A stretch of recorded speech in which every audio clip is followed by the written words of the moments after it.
Last time on the Results Driven Fitness Show.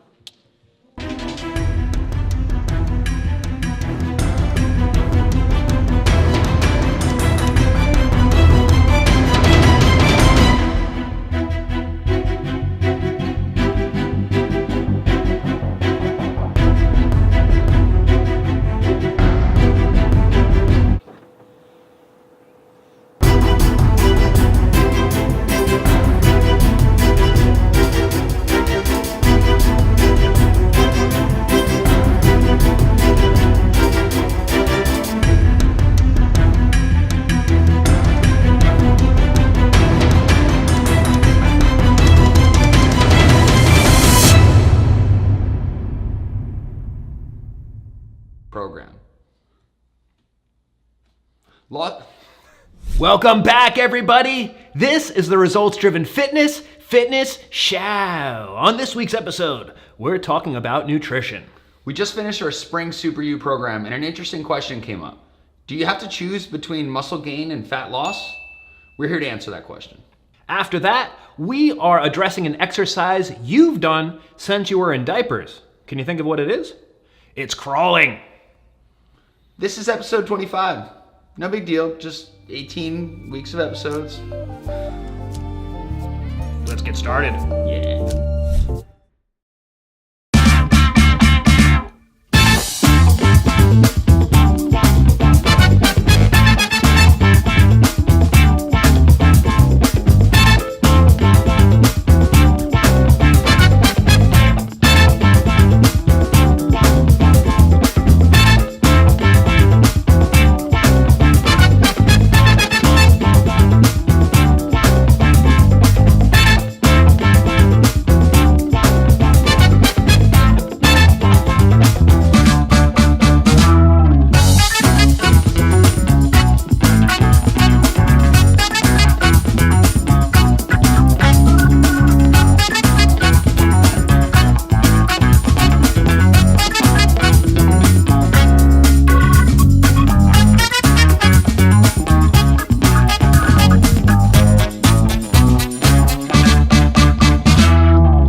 Welcome back to the show, everybody. We're a gym. We try to remind you of that every so often. So what do people want to achieve when they come here? They want to drop fat, get leaner, and build muscle. The Holy Grail. We were asked this question recently during our Super U program. Do we have to choose between muscle gain and fat loss? The answer is, in the short term, no, but in the long term, yes. You do have to choose.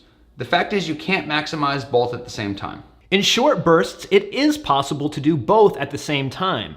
When people experience new stimuli, like beginning a new exercise program, introducing new loads or training styles into their program, there may be a short window where muscle increases and fat decreases. What people expect to happen is that this will go on forever, and that's just not how it works. Fat loss and muscle gain are part of the same family tree. The trunk of the tree is nutrition. For either one to happen, first you have to eat the right type of foods.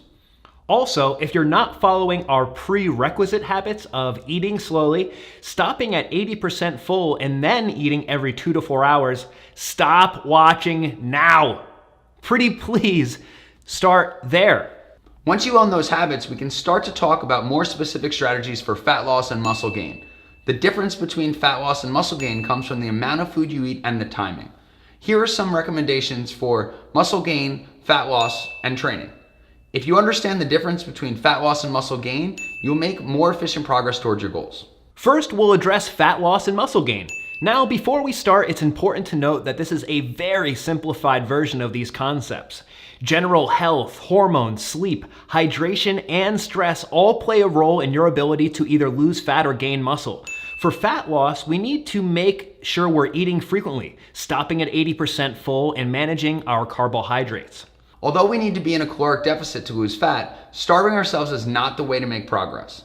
Following Precision Nutrition's perfect plate, a typical meal should contain protein, vegetables, and a healthy fat. Meals after a workout should be lower in fat and include a starch or other carbohydrate source like a higher carb fruit. Following these guidelines and having meals like this every 2 to 4 hours feeds the body the calories it needs to be healthy and start the fat burning process, assuming there are no other underlying issues. For muscle gain, we're going to follow the same path as fat loss. We're just going to eat a lot more. My first recommendation for people who actually want to build muscle is to really focus on post-workout nutrition. Having a post-workout shake followed soon after by a post-workout meal, aka a meal with starch, is a good starting point for getting enough calories to fuel muscle gain. This is assuming that you already eat often enough and have meals structured like the perfect plate. We'd also recommend adding a second or third starch meal to your diet. Having starch with breakfast and in your shake would be easy places to weave in the extra fuel you need. Now that you have general guidelines for fat loss and muscle gain, let's talk training. Fat loss and muscle gain happen in phases. Look at your calendar and plan a time you can devote 6 weeks to nailing down your nutrition and limiting carbs to after your workouts if you want to drop fat. During this time, maintain your fitness regimen. After this 6-week block, plan an 8 to 12-week block dedicated to resistance training. Focus on learning new skills, changing implements, or just lifting heavier. The body responds to new stimuli. By taking the muscle gain recommendations from earlier, then adding new training techniques, you're on your way to building muscle mass, which will come in handy the next time you have a fat loss cycle. So we set out to answer the question, do we have to choose between muscle gain or fat loss? Hopefully you can see it all starts with nutrition. After that, it comes down to planning.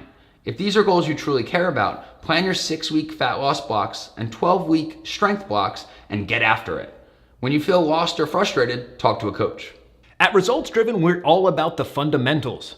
Whether it's nailing the setup, talking about breathing, or perfecting the basic lifts, we believe in the power of going slow and respecting the process. That's why we love crawling. It's a developmental movement we use to gain stability and strength at the shoulders, hips, and everything in between. If it helped us develop into the people we are today, why not use it to help stay ruthlessly strong? Crawling seems easy, but it's interesting to see grown adults struggle to do it. Start on your hands and knees. Level 1 has members crawling on their hands and knees, focusing on taking small, controlled steps while breathing smoothly. Once someone can control the hands and knees crawl, we can progress to hands and feet. The goal here is to maintain your smoothness in both breath and step. In the beginning, the steps may look clunky, but over time, work towards getting smoother. A great way to keep you honest is to put something on your back for feedback. Coach Andrea's favorite is the dowel. If your hips are swaying side to side too much, the dowel will rock side to side. If your butt is too high, the dowel will roll up your back. In a perfect world, we'd like to see your hips and shoulders stay on the same-ish level, maintaining that smooth breath and step. Over time, the length of the steps can increase as long as you maintain the integrity of the movement. Move backwards, forwards, and side to side when you're feeling kind of fancy. Use this exercise as a core exercise in your warm-up. Let it take place of a strength exercise in your strength circuit, or use it as cardio. Whether you go fast or slow or somewhere in between, it will kick your butt. Thanks for joining us for another episode of the Results Driven Fitness. Ciao. On next week's episode, we're talking about managing the summer and your fitness goals. After that, we'll discuss one of our members' favorite topics. If you have alcohol with an off-plan meal, do you track or list it as separate or together? In other words, is it one sheet or two? Please make sure to like, share, comment, subscribe, follow us on all the social media things. We really appreciate all your feedback, your attention, and your support. See you next week! Exclamation point. Whoop, whoop. No. Hydration and stress all play. Ease the battery. What is that fancy period? Meal. Oh, shit. Fitness. Ciao. On next week, I don't fucking know, man. Whoop, whoop.